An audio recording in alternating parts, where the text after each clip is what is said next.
नमस्कार दोस्तों, आज की यह वीडियो दीपावली की है। एक बार भगवान विष्णु ने लक्ष्मी जी से कहा, लोगों में कितनी भक्ति बढ़ गई है, सब लोग नारायण नारायण का जाप करते हैं। लक्ष्मी जी ने कहा, यह सब आपको पाने के लिए नहीं, मुझे पाने के लिए ऐसा करते हैं। यह सुनकर भगवान विष्णु बोले, अगर लोग तुम्हें पाने के लिए ऐसा करते, यह नारायण नारायण की जगह लक्ष्मी लक्ष्मी का जाप करते हैं। तो माता लक्ष्मी ने कहा, अगर विश्वास ना हो तो क्यों ना हम लोगों को परीक्षा लेते हैं। फिर भगवान विष्णु एक गांव में एक ब्राह्मण का रूप लेकर गए और एक घर का दरवाजा खटखटाया। घर से एक सेठ बाहर आया और बोला, भाई क्या काम है। तो भगवान बोले, तुम्हारे नगर में मैं भगवान की कथा कीर्तन करना चाहता हूँ।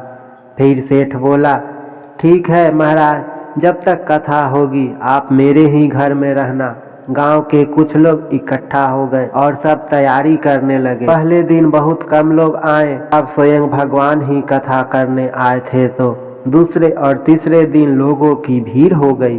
भगवान भी यह देखकर बहुत खुश हो गए कि लोगों में कितनी भक्ति बढ़ गई है। लक्ष्मी माता ने सोचा, क्यों न चलकर देखा जाए। लक्ष्मी माता एक बूढ़ी औरत का रूप लेकर उस नगर में पहुंची।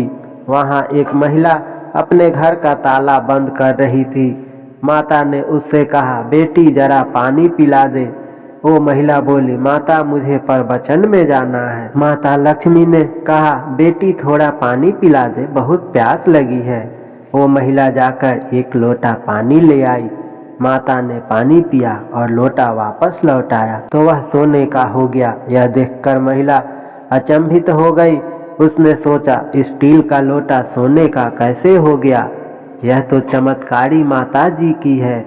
अब वह महिला हाथ जोड़कर कहने लगी, माता जी आपको तो भूख भी लगी होगी, खाना खा लीजिए। उसने सोचा, खाना खाएंगे तो थाली कटोरी चम्मच गिलास सब सोने के हो जाएगी।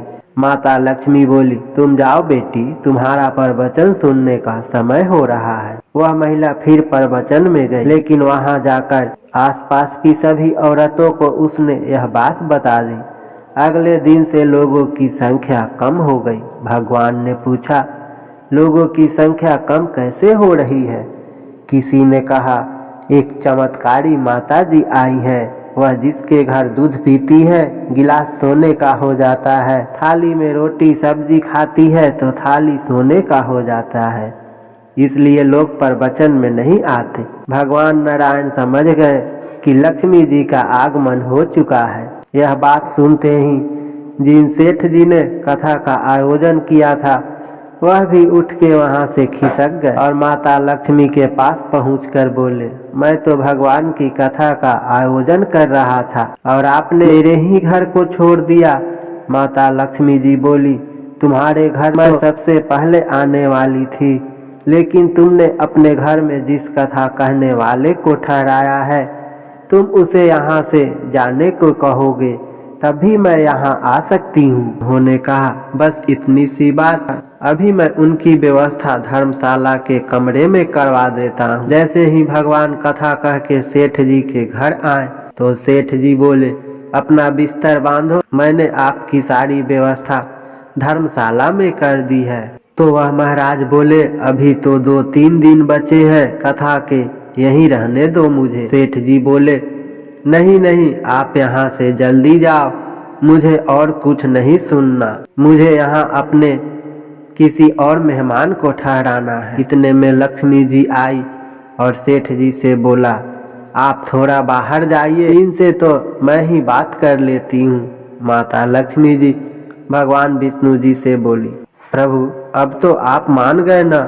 भगवान नारायण बोले, हाँ लक्ष्मी, तुम्हारा प्रभाव तो है, लेकिन एक बात तुम्हें मेरी भी माननी पड़ेगी।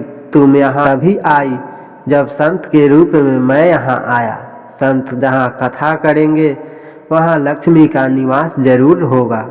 यह कहकर नारायण भगवान ने वैकुंठ के लिए विदाई ले ली। तब प्रभु के जाने के बाद सेठ जी के घर सभी गांव वालों की भीड़ हो गई। सभी चाहते थे कि वह माता जी सबके घर बारी बारी से आए। लक्ष्मी जी ने सेठ और बाकी गांव वालों को कहा, अब मैं भी यहाँ से जा रही हूँ। सभी को हैरानी हुई। माता ने कहा, मैं वहीं रहती हूँ जहाँ भगवान नारायण का वास होता है। आपने तो उन्हें यहाँ से निकाल दिया, फिर मैं यहाँ कैसे रह सकती हूँ। यह कहकर वह भी वहाँ से चली गई। जहाँ परमात्मा का वास होता है वहाँ माता लक्ष्मी का वास होता है। कहानी अच्छी लगी तो प्लीज वीडियो को लाइक और चैनल को सब्सक्राइब करें। धन्यवाद।